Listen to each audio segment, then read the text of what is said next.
It was Valentine's Day, just a year ago, and I was taking my partner, Emily, out for a romantic dinner. The restaurant we chose wasn't too fancy, but it had a cozy ambience. As we entered, the place was bustling with activity, but fortunately, we managed to secure a table for our date. An hour passed as we indulged in heartfelt conversations and laughter. I excused myself to use the restroom, leaving Emily at the table. Upon my return, however, she was nowhere to be seen.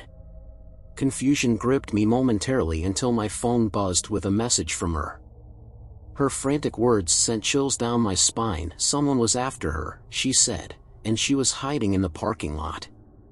Heart racing, I dashed out into the busy parking lot, scanning the area for any sign of Emily. The chaos of cars and people made it difficult to spot her. I texted her, asking for her whereabouts, and she replied, instructing me to be cautious as she hid behind a cluster of bushes. As I searched, a sudden impact sent me sprawling to the ground. Confusion and pain clouded my senses as I struggled to comprehend what had happened. A figure loomed over me, and it dawned on me that I was under attack. With adrenaline coursing through my veins, I fought back, landing a solid blow to my assailant's face. Emily emerged from her hiding spot, and together we fled to the safety of my car.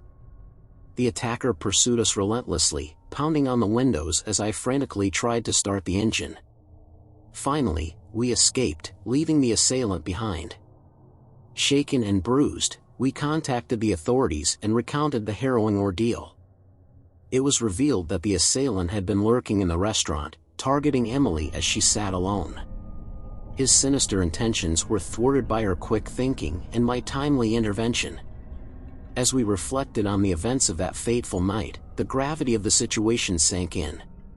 The sense of vulnerability lingered, a reminder of the darkness that lurks in the most unexpected places. Yet, amidst the fear and uncertainty, we found solace in each other's embrace, grateful to have emerged from the ordeal unscathed. It was Valentine's Day of 1999, and I found myself caught in a whirlwind of obligations and missed opportunities.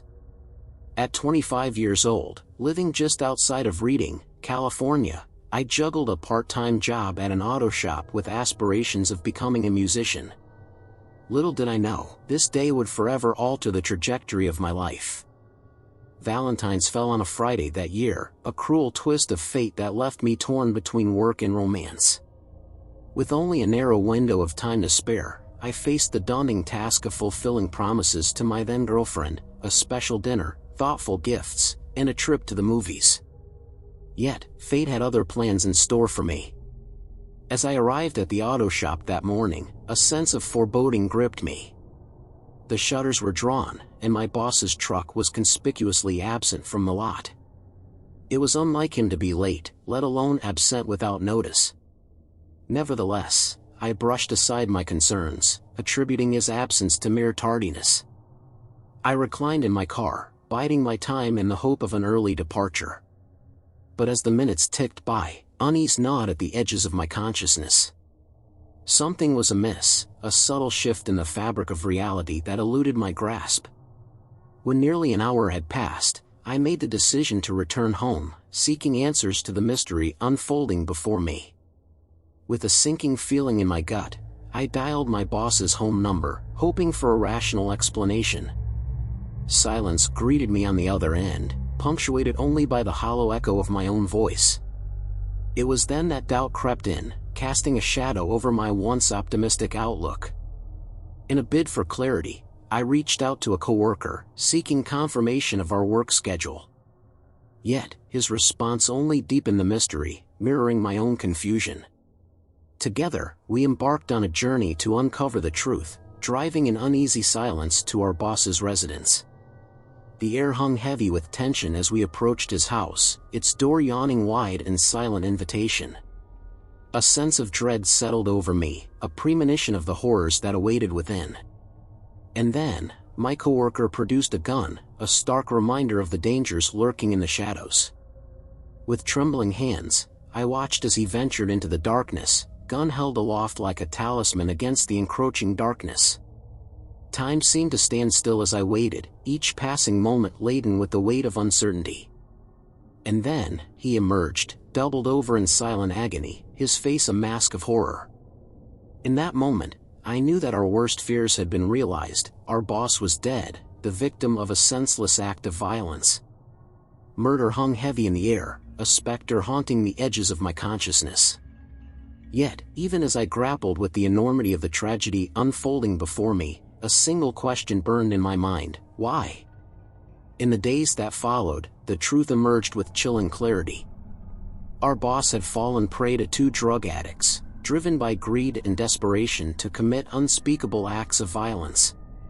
They had sought riches that existed only in their fevered imaginations, tormenting our boss in a futile quest for wealth. As the details of their crimes came to light, I found myself grappling with a profound sense of loss. My friend, my mentor, had been taken from me in the most brutal of fashions, his life cut short by the whims of fate. And though justice was served, it offered little solace in the face of such senseless brutality. In the end, I was left to pick up the pieces of my shattered reality, haunted by the specter of what might have been. The scars of that fateful day would linger, a constant reminder of the fragility of life and the darkness that lurked beneath the surface of our seemingly ordinary world. And though time marched inexorably forward, I knew that some wounds would never fully heal, forever etched into the fabric of my being. It was 4 years ago, around Valentine's Day, when my partner and I decided to have a cozy dinner, like many couples do. As we strolled towards the restaurant, a peculiar couple outside caught our attention. They stared at us oddly, sending a shiver down my spine. I nudged my partner as we entered, and he provided his name to be put on the waiting list. The hostess informed us of a 45-minute wait and promised to text us when our table was ready. Suggesting we kill time at the mini-golf across the street, my partner and I headed back to his car. That's when the woman from the couple approached us, extending her hand and introducing herself as Mrs. Blackwood. Her behavior struck me as odd, but I politely shook her hand. Mrs. Blackwood, accompanied by her husband, insisted we were a stunning couple and that they were photographers who wanted to capture our essence. They invited us to their studio nearby, claiming the wait at the restaurant would be long. Red flags waved furiously in my mind, and my partner gracefully declined, citing prior engagements. Despite his refusal, Mrs. Blackwood's unsettling smile lingered as we drove away. At the mini-golf, we found it oddly deserted, which only added to my unease. On our fifth round, the entrance bell chimed, and my heart skipped a beat. It was the Blackwoods. Their presence sent chills down my spine. Feeling increasingly uncomfortable, I suggested waiting in the car until our table was ready. My partner agreed, and as we turned, there they were, grinning widely. Their sudden appearance unnerved us both, and we hastily left. Deciding to head to my partner's place after dinner, we chatted nervously in his car until a text from the restaurant signaled our table was ready. During dinner, my partner insisted on paying, a departure from our usual routine.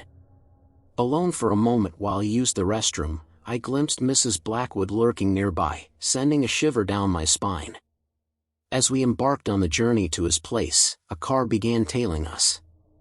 Alerting my partner, we sought refuge in a CVS parking lot. After a brief restroom break, we resumed our journey, only to hear a loud pop. The tires had blown. My partner acted swiftly, instructing me to flee into the nearby woods as he called the police. Huddled behind trees, fear coursed through me as we waited in silence. The sound of an approaching car signaled the Blackwoods' arrival. Their eerie voices pierced the night, accusing us of taking too long. We remained hidden until the police arrived, ultimately escaping unharmed. For years have passed, yet the mystery of the Blackwoods remains unsolved. Despite the ordeal, my partner and I have forged ahead, now married, with a spine-chilling tale to share with our future children.